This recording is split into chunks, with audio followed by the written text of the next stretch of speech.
நான் Muthuraman, middle class family. நான் ஸ்கூலிங்லாம் Nanganallur government high ஸ்கூலில் தான் படித்தேன். 10th வரைக்கும் ஸ்கூல் எஜுகேஷன் சென்னையில். எங்கள் அப்பா இந்தியன் பேங்க்கில் கிளர்க்கு. எங்கள் வீட்டுக்கு நான் 3வது பையன். Normal middle class family. எனக்கு மென்டரிங் வந்து எங்கள் அப்பா தான். சின்ன வயசுலேருந்தே சொல்லுவாங்க, டே நீ என்ன வேணால் பண்ணு, ஆனால் தொழில் பண்ணு, அப்போ தான் வாழ்க்கையில் பெருசாக முன்னுக்கு வரலாம். வேலைக்குன்னு போனால் ஸ்ட்ரக்சர்டு குரோத்து தான் இருக்கும், அதில் வந்து வளர்ச்சி வந்து கொஞ்சம் ஸ்லோவாக இருக்கும்டா. உனக்கு வந்து ஒரு அபரீத வளர்ச்சி வேணும், திறமைக்கேற்ற வளர்ச்சி வேணும்னா தொழில் பண்ணு அப்படின்னாங்க. அதனால என்னுடைய சின்ன வயசில் அந்த ஒரு 5 வயசுலேருந்து ஒரு 10-15 வயசு வரைக்கும் எனக்கு வந்து ஆழமாக பதிஞ்சிருச்சு தொழில் பண்ணணுன்னு. இந்த தொழில் அந்த தொழிலும் கிடையாது, ஒரு ரா மென்டரிங் தான். எங்கள் அப்பா என்ன சொன்னாங்கன்னா, உனக்கு வந்து ஒருவேளை எந்த தொழிலும் தெரியாட்டி நீ மாடு கூட வாங்கி மேய், 4 மாடு 8 மாடாகும், 8 மாடு 16 மாடு ஆகும், ஆனால் சுயமாக பண்ணு, வந்து அடிமை உத்தியோகத்துக்கு போயிடாத. இதை கேட்டால் நான் வளர்ந்தேன். அதனால நான் சீக்கிரம் தொழில் பண்ணணுன்ற எண்ணத்துக்கு நான் சின்ன வயசில் வந்துட்டேன். அப்போ எதை படித்தாலும் சீக்கிரம் தொழிலுக்கு போகலான்றக்கா நான் வந்து அன்றைக்கி 1982 நான் 10th முடித்தேன். அப்போ நான் டிப்ளமோ செலக்ட் பண்ணேன். அன்றைக்கி மொத்தமே பாலிடெக்னிக் 14, இன்ஜினியரிங் காலேஜ் 18 தமிழ்நாட்டில். இப்போ எவ்வளோ இன்ஜினியரிங் காலேஜ் இருக்குன்னு பார்த்துங்க. 1982. ஏன்னா நான் வந்து ஒரு டிப்ளமா முடித்து ஒரு காம்பனண்ட் பண்ணாலும், பிஇ முடித்து ஒரு காம்பனண்ட் பண்ணாலும், எம்இ முடித்து ஒரு காம்பனண்ட் பண்ணாலும் காம்பனண்ட்டுக்கு தான் காஸ்ட்டு. என்னோடய குவாலிஃபிகேஷன் ஏற்ற மாதிரி பணம் வர போகிறதில்ல. எதுக்கு நம்ம ரொம்ப படிச்செல்லாம் டயத்தை வேஸ்ட் பண்ணணும்னு அன்றைக்கி என்னுடைய சிந்தனை. இன்றைக்கி இப்போ நான் மாற்றிப்பேன். அந்த வயசில் எனக்கு அது சிந்தனை. அப்போ நான் டிப்ளமா அப்ளை பண்ணேன், சிபிடியில் அப்ளை பண்ணேன். 4 course: mechanical, chemical, printing, leather.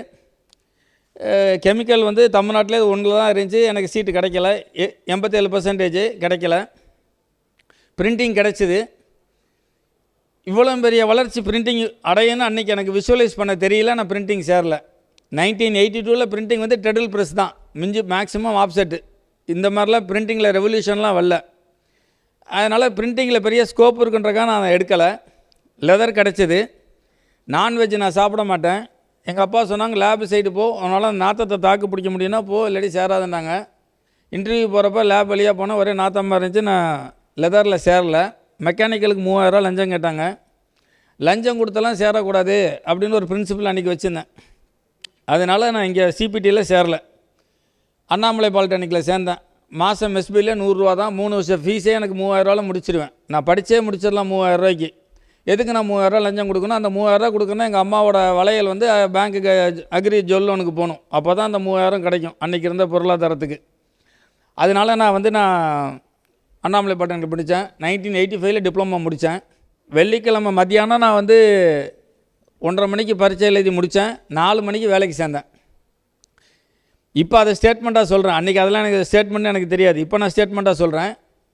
ஆண்டவன் கொடுத்த ரிசோர்ஸ் எல்லாருக்கும் ஒன்று தான், டைம். இந்த டயத்தை எவன்லாம் ஒழுங்காக பயன்படுத்தினானோ அவன்லாம் வாழ்க்கையில் ஜெயிச்சுட்டான். எவன்லாம் அடுத்தவனை பற்றி பேசுனானோ வீணாக போயிட்டான்.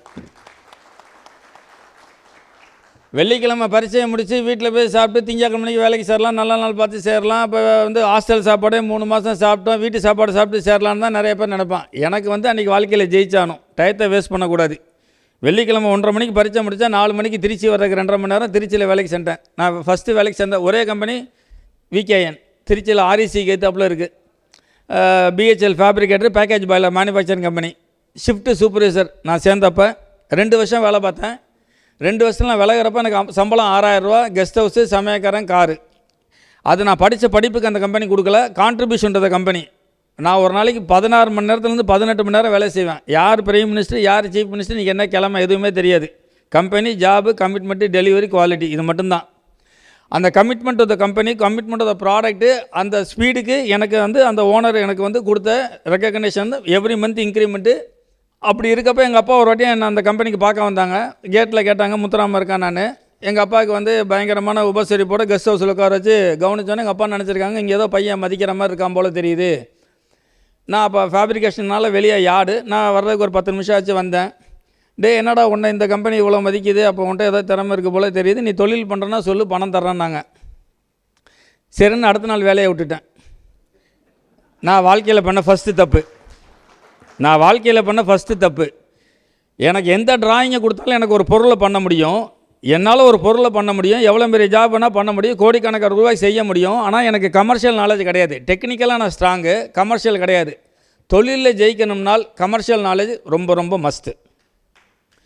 ரெண்டாவது, நான் வந்து திருச்சியில் இருந்தனால ஒருவேளை நான் தொழில் திருச்சியில் பண்ணி ஃபெயிலியர் ஆச்சுன்னா இந்த இண்டஸ்ட்ரியல் எஸ்டேட்டில் பூரா முத்துராமன்ற பேர் தெரியும், என் முகம் தெரியாது. ஒருவேளை ஃபெயிலியர் ஆகிட்டால் வேறு எதாவது என் கம்பெனி ஓனருக்கு காம்படிட்டர் யாராவது என்னை வந்து ஒர்க்கிங் பார்ட்னரை சேர்த்துருவான், நான் என் முதலாளிக்கு துரோகம் பண்ணிடக்கூடாதுன்றக்க நான் வந்து பிளேஸ் ஆஃப் பிஸ்னஸை மதுரைக்கு மாற்றினேன். வாழ்க்கையில் பண்ண 2வது தப்பு. மதுரை வந்து ஒரு இண்டஸ்ட்ரியல் ஹப்பே கிடையாது இன்றைக்கி வரைக்கும். வெள்ளைக்காரங்காலத்தில் ஆரம்பித்த மெஜரா கோட்ஸு, ஃபென்னரு, அதுக்கப்புறம் டிவிஎஸ், அதுக்கப்புறம் இன்றைக்கி வரைக்கும் ஒரு கம்பெனி மதுரையில் இல்லை. ட்ரேடிங் ஹப்பே ஒளி இண்டஸ்ட்ரியல் ஹப்பு கிடையாது. நான் இருக்கிறது இண்டஸ்ட்ரீஸு. நான் மதுரைக்கு போன காரணம் சொந்தக்காரங்க இருக்காங்க, பணம் பத்தாட்டி கடன் வாங்கிக்கலான்னு, வேறு ஒன்றுமே கிடையாது. அவ்வளோதான் எனக்கு ப்ரிப்பரேஷன் தொழிலுக்கு. நான் போய் முதல்ல பண்ணது வந்து சைக்கிள் ரிக்ஷா ஸ்பேஸு. அதை நான் மார்க்கெட்டுக்கு விற்க போனேன். நான் பாய்லர் பண்ணுறப்ப ப்ரெஷர் வெசலு ஒரு 16 ஸ்டேஜ் இன்ஸ்பெக்ஷனு, ரொம்ப ஆர்கனைஸ்டான இண்டஸ்ட்ரியிலேருந்து நான் போகிறேன். நான் மதுரைக்கு நான் போனோன்னு டோட்டலாக அன்ஆர்கனைஸ்டு. அதுக்கு பேர் அடிசரக்கு வியாபாரம். எனக்கு கேட்கவே கேவலமாக இருந்துச்சு. அந்த ப்ராடக்ட்டை நிப்பாட்டிட்டேன். அதுக்கப்புறம் அந்த ஊரில் தேர்னா டெக்ஸ்டைல் மில் மிஷினரி ஸ்பேஸ் பண்ண போனேன். இன்றைக்கி இருக்க மாதிரி பேங்கிங் வளரல.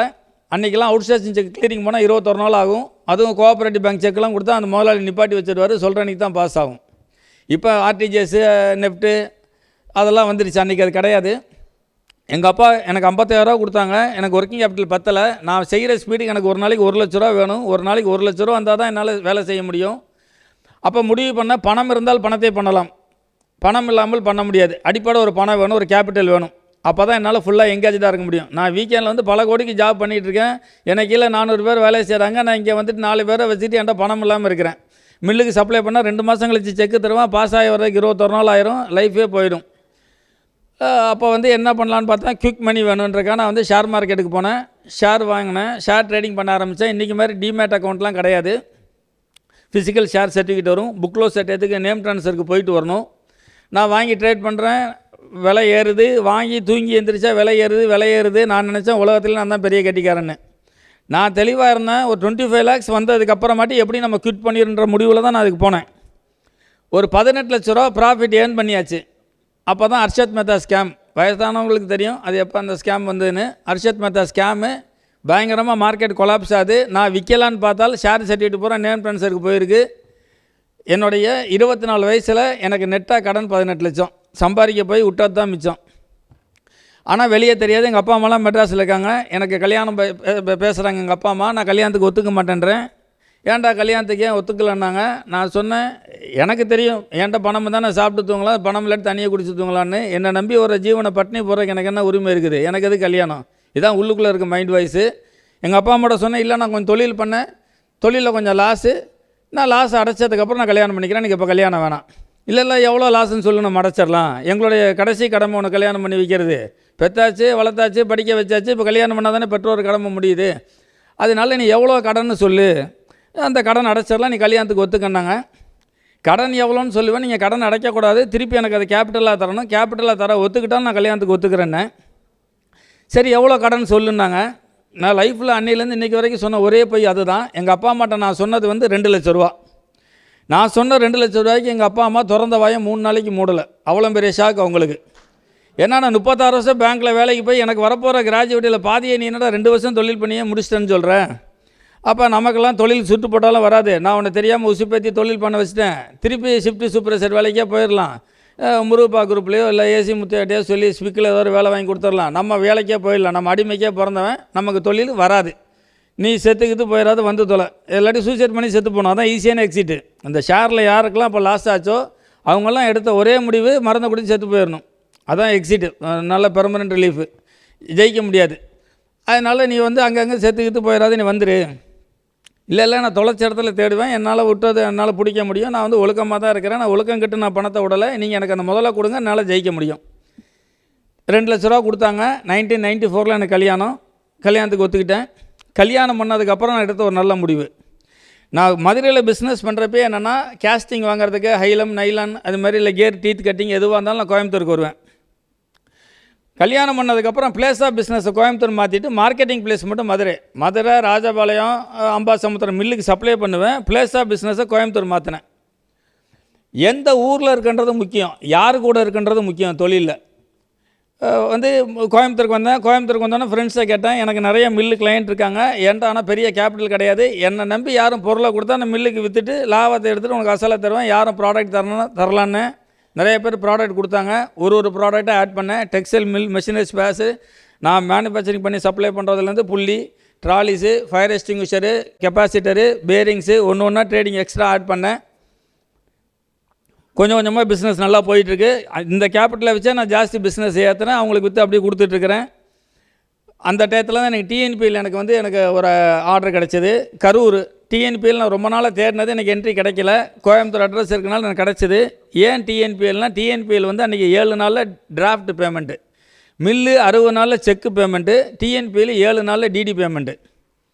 அதை எடுத்தேன். அதை எடுக்கிறப்ப தான் மால்கோ திறந்தாங்க. மால்கோ பழைய மெட்ராஸ் அலுமினியம், இப்போ ஸ்டெர்லைட் குரூப் வச்சுருக்காங்க. அவங்க அந்த சிக்கான யூனிட்டை வாங்கினாங்க. திறக்கிறப்போ ஒரு பெரிய டெண்டர் கால் ஃபார் பண்ணாங்க. ஒரு ஃப்ரெண்டு ஒருத்தனை கேட்டேன், நீ இன்வெஸ்ட் பண்ணால் இந்த டெண்டர் எடுக்கலாம், ப்ராஃபிட்டில் ஆளுக்கு பாதி எடுக்கலான்னு. அந்த பெரிய டெண்டரை ஒன்று எடுத்தோம். 94லேருந்து 97க்குள்ளே என் கடனை பூரா அடைச்சி முடித்து 0க்கு வந்தேன். வாழ்க்கையில் யார் ஜெயிக்கணுன்னாலும் 0 ரொம்ப முக்கியம். மைனஸில் இருக்கவனுக்கு அதிர்ஷ்டமே வராது. 0 ரொம்ப முக்கியம். 0ல் இருந்தால் எப்போ வேணால் டேக் ஆஃப், மைனஸில் இருக்கக்கூடாது. எனக்கு எப்பொழுதுமே பசி ஜாஸ்தி, தேடுதல் ஜாஸ்தி. எதை பண்ணாலும் பத்தலைன்னு நினைப்பேன். எனக்கு அங்கேயே அவ்வளோ ப்ராடக்ட் பண்ணிகிட்ருக்கேன், அவ்வளோ மில்லு, திருப்பி மால்கோவுக்கு பண்ணுறேன், டிஎன்பிஎலுக்கு பண்ணுறேன், ஸ்பின்னிங் மில்லுக்கு பண்ணுறேன். இருந்தாலும் எனக்கு பத்தலைன்னு நினைக்கிறேன். இன்னும் என்னால் பெர்ஃபார்ம் பண்ண முடியும்னு நினைக்கிறேன்.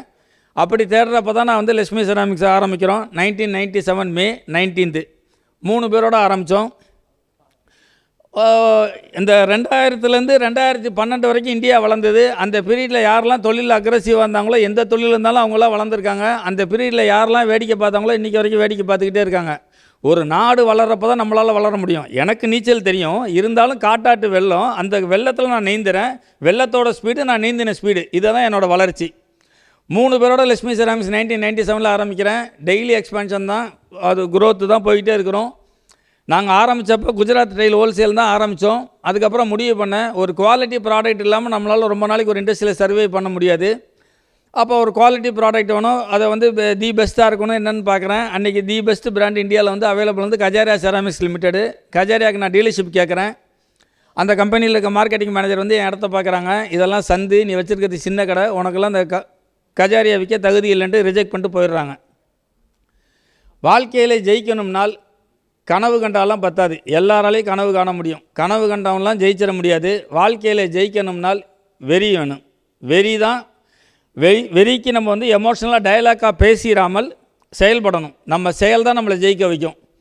அப்போ சின்ன சின்ன அவமானங்களை சந்தித்தா தான் நம்ம ஜெயிக்க முடியும். நான் கஜாரியாவுக்கு நான் டீலர்ஷிப் கேட்டேன். என்னை கஜாரியா பிராண்டு என்னை விற்க தகுதி இல்லைன்னு சொல்லி என்னை ரிஜெக்ட் பண்ணுது. எனக்கு கிடைச்ச அவமானம். இதுக்கு சும்மா கோச்சிட்டு போய் வசனம் பக்கமாக பேசாமல் திருப்பி 2 வருஷம் கழித்து உருண்டோடுது. அந்த கஜாரியாவுக்கு எனக்கு இன்னொரு மார்க்கெட்டிங் மேனேஜர் வர்றான். அவனுக்கு ப்ரெஷரு, டார்கெட்டு ப்ரெஷரு, அதுக்காக என்னை டீலர்ஷிப் போடுறான். எந்த கஜாரியா என்னை விற்க லாய்க்கலன்னு சொன்னிச்சோ அந்த கஜாரியாவுக்கு கடைசி 10 வருஷமாக all India number 1 dealer Lakshmi ceramics. ஒன்றில் பண்ணால் இவனுக்கு என்ன சொல்லுவானுங்க, அதிர்ஷ்டன்னு உனக்கு நம்ம ஊரில் எல்லோரும் இப்போ எங்கள் கிளாஸ் மட்டும் காலேஜ் மட்டும் இருக்கிறான், அவன் இன்னும் வேலைக்கே போயிட்டுருக்கிறான், கம்மியாக இருக்கிறான், நான் பெருசாக சம்பாரிச்சிட்டனால் அவன் என்ன சொல்லுவான், யாருக்கோ பினாமின்னுவான். இல்லாட்டி அவனுக்கு தூக்கம் வராது. நீ ஒன்றா படித்தோம், ஒன்றா சுற்றணும், ஒன்றா தெரிஞ்ச, நீ மட்டும் எப்படி ஜெயிச்ச? அந்த உழைப்பு என்னன்னு இவங்களுக்கு அருமை தெரியாது, உழைப்பு என்னன்னே தெரியாது. அப்படின்னா தான் இவனுக்கு தூக்கம் வரும். சரி, அப்போ ஒன்றில் ஜெயிச்சா அதிர்ஷ்டம்னு சொல்லுவான்றக்கா நான் அடுத்து பண்ணேன் சோமானி செராமிக்ஸு. அதுக்கு லட்சுமி செராமிக்ஸ் தான் இப்போ ஆல் இண்டியா நம்பர் 1 டீலர் 9 வருஷத்துக்கு. அதுக்கப்புறம் முடிவு பண்ணேன், வின்னிங்கை ஹேபிட்டாக மாற்றிக்கணும், இல்லாட்டி மறந்து போயிடும். நமக்கு எது நல்லதோ எது தேவையோ வின்னிங்கை ஹேபிட்டாக நாங்கள் மாற்ற ஆரம்பித்தோம். உலகத்தில் எந்த தொழில் வேணால் பண்ணலாம், எதை வேணால் பண்ணலாம், நம்பர் 1க்கு தான் இடம், பாக்கியெல்லாம் யாருக்கும் தெரியாது. 2, 3 என்றைக்குமே எவனுமே கேட்க மாட்டான். அது ஸ்போர்ட்ஸாக இருக்கட்டும், பிஸ்னஸாக இருக்கட்டும், எதுவாக இருந்தாலும் நம்பர் 1. டீ கடை வச்சாலும் நம்பர் 1 இருக்கணும், டெய்லர் கடை வச்சாலும் நம்பர் 1 இருக்கணும். அப்போ அதை ஒரு பழக்கமாக்கிட்டோம், எந்த பிராண்ட் எடுத்தாலும் நம்பர் 1 இருக்கணும்னு. நிறைய பேர் பயோகிராஃபி புக்கு படிக்கிறோம். படிக்கிறப்ப விகார்டோட ஒரு புக்கு நான் அந்த வளர காலத்தில் நான் படிக்கிறேன். படிக்கிறப்ப அவர் என்ன சொல்கிறாருன்னா, அப்போ விகார்டோட டேர்ன் ஓவர் 750 கோடி, ஸ்டெபிலைசரில் நம்பர் 1 பிராண்ட் விகார்டு. அவங்க competitor number 2, number 3, number 4, turn over 38 கோடி, 40 கோடி, 42 கோடி. 750 கோடி எங்கே இருக்குது, 38 கோடி எங்கே இருக்குது? ஒரு காம்படிஷனில் நம்ம ஒரு வின்னிங் எட்ஜ் இருக்கணும்னால், ஒரு பிராண்டு லீடராக இருக்கணும்னால், காம்படிஷனில் நம்ம கண்ணுக்கே தெரியக்கூடாது. மினிமம் 3 ஃபோல்டு கேப் வைக்கணும்னு முடிவு பண்ணேன்.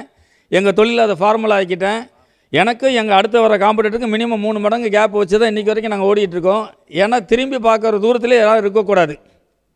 அப்போ தான் லைஃப்பில் நம்மளால் பெருசாக பண்ண முடியும். முருகப்பா குரூப் இதை படிக்கிறேன். இந்தியன் ஜிடிபி என்னன்னு சொல்கிறாங்களோ, இந்தியன் ஜிடிபி இன்ட்டு 3 times அவங்க growth. ஜிடிபி 8 நம்ம company growth 24, GDP 7 21, Indian GDP into 3. இது எங்கள் கம்பெனியோட மிஷனாக வச்சுக்கிறோம். அதை நோக்கி தான் லட்சுமி செராமிக்ஸ் வேலை செய்யுது. 3 பேரோட ஆரம்பித்த லட்சுமி செராமிக்ஸு 27 வருஷ ஜேர்னி. 27 வருஷ ஜேர்னி. இந்த இண்டஸ்ட்ரியில் லீடராக இருக்கணும்னா ஃபஸ்ட் ஆஃப் இட்ஸ் கைண்டும் பண்ணணும். அந்த தொழிலில் யாருமே பண்ணாத நம்ம பண்ணணும். நம்ம பண்ணதை வந்து முழுசாக யாராலும் காப்பி அடிக்கக்கூடாது. அப்போ தான் நம்ம லீடரு. ஃபஸ்ட்டு 2009 நாங்கள் ஒரு பெரிய ஷோரூம் போட்டோம். சைனா போயிட்டு வந்தேன். சைனா பார்த்து இங்கே ஒரு ஷோரூம் போட்டோம். அப்போ அது 20,000 ஸ்கொயர் ஃபீட்டு. சவுத் இந்தியாவில் தான் பெரிய ஷோரூமு. அதுக்கப்புறம் 56,000 ஸ்கொயர் ஃபீட்டில் ஷோரூம் போட்டோம். அதுக்கப்புறம் எந்த ஊரில் எந்த பிரான்ச்சு போட்டாலும் ஒரு இன்டர்நேஷ்னல் ஸ்டாண்டர்டில் இருக்கணும். காரைக்குடியில் பிரான்ச் இருக்குது, தேனியில் இருக்குது. அது டயர் 3 ரூரலாக இருந்தாலும் அந்த சைஸு அந்த ஷோரூம் அப்படி இருக்குன்னு நம்ம முடிவு பண்ணுறோம். இப்போ கிட்டத்தட்ட வந்து ஒரு 11 ஊர், 19 பிரான்ச்சு, 500 பேருக்கு டைரக்ட் எம்ப்ளாய்மெண்ட்டு, 500 பேருக்கு இன்டைரக்ட் எம்ப்ளாய்மெண்ட்டு, 500 கோடி டர்ன் ஓவர் நோக்கி லட்சுமி செராமிக்ஸ் போயிட்டுருக்கு. இது லட்சுமி செராமிக்ஸோட வளர்ச்சி.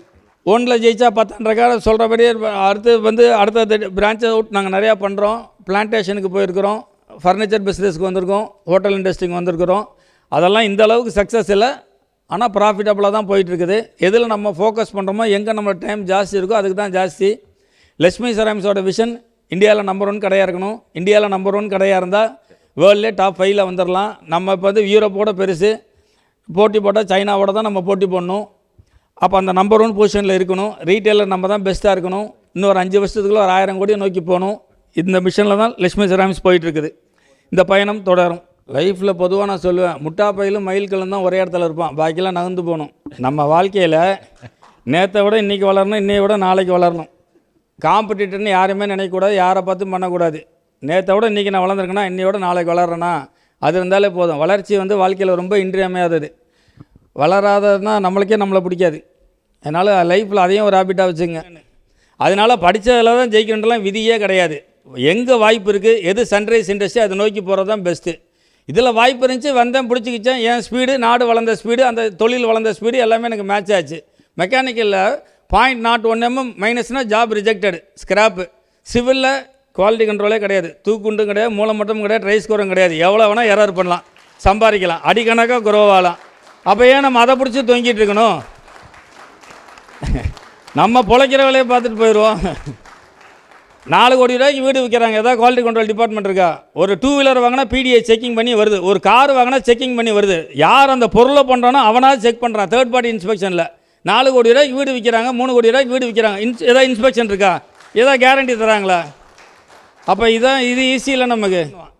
ஆனால் வேல்யூவேஷனுக்கு பிராண்டிங் ரொம்ப முக்கியம். திருப்பி காம்படிட்டரை மிரட்டுறதுக்கு பிராண்ட் ரொம்ப முக்கியம். அதை எல்லாத்தோட நம்ம எம்ப்ளாயை மிரட்டுறதுக்கு நம்ம பிராண்ட் ரொம்ப முக்கியம். இல்லாட்டி அவனே நம்மளை மதிக்க மாட்டான். அப்போ பிராண்டு ரொம்ப முக்கியம். ஆனால் பிராண்டு எப்படி வரும்னால் செலவழிச்சா தான் வரும், பணம் செலவழிக்காமல் வராது. அந்த பிராண்டை நம்ம விஷுவலைஸ் பண்ணணும், நம்ம நம்பணும். நம்ம நம்பினா நம்ம எப்படி நம்புகிறோமோ அதுதான் நம்ம பிராண்டு. நம்மளே அது ரொம்ப கீழே சீப்பாக வச்சுட்டா போச்சு. நான் சோனியோட புக்கு படித்தேன். இப்போ மற்ற டிவி என்ன விலை, சோனி டிவி என்ன விலை? ஜாஸ்தி தான். சோனி விற்கிதா விற்கலையா? விற்கிது. அப்போ நம்ம எப்படி பொசிஷன் பண்ணுறோம், அந்த பொசிஷனுக்கு என்ன ப்ரைஸு, அதுக்கு என்ன குவாலிட்டி, அதை மூணுத்தையும் புரிய வச்சு தான் மக்கள் ஒத்துப்பான். ஒரு கேட்டகரி 12,000 ரூபாய்க்கு டிவி இருக்குது, 20,000 ரூபாய்க்கு இருக்குது, 40,000 ரூபாய்க்கு இருக்குது, ஐஃபோன் இருக்குது, விலை கம்மிக்கு இருக்குது. அப்போ பிராண்ட் பொசிஷனிங் நம்ம என்ன பண்ணுறோமோ அந்த ப்ரைஸுக்கு அது குவாலிட்டி இருக்கணும், இருந்துட்டால் போதும். அந்த இன்னோவேஷன் அதில் இருக்கணும்.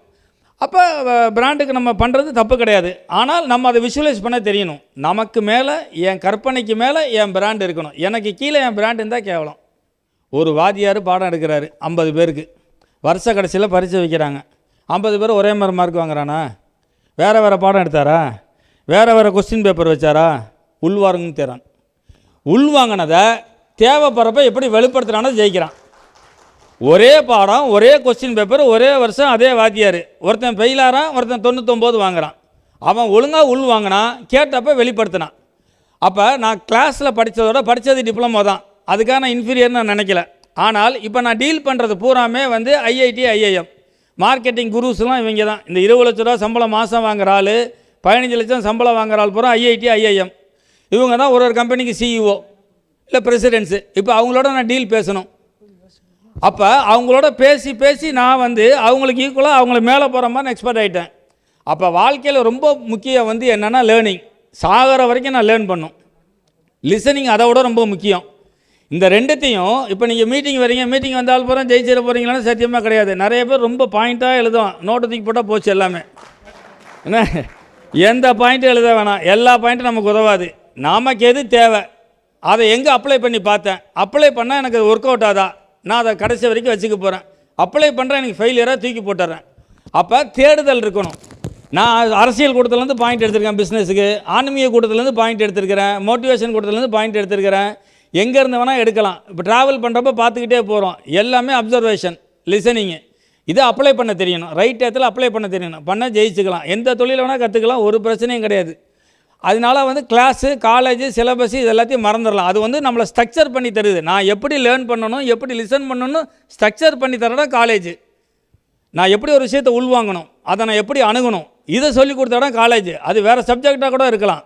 அந்த ஸ்ட்ரக்சரில் நான் அதுக்கப்புறம் சாகிற வரைக்கும் உலகத்தை நான் பார்த்து நான் கற்றுக்கிட்டு நான் அடிக்க வச்சுக்கணும். எனக்கு தேவைப்படுறப்ப அப்ளை பண்ணி பார்க்கணும்.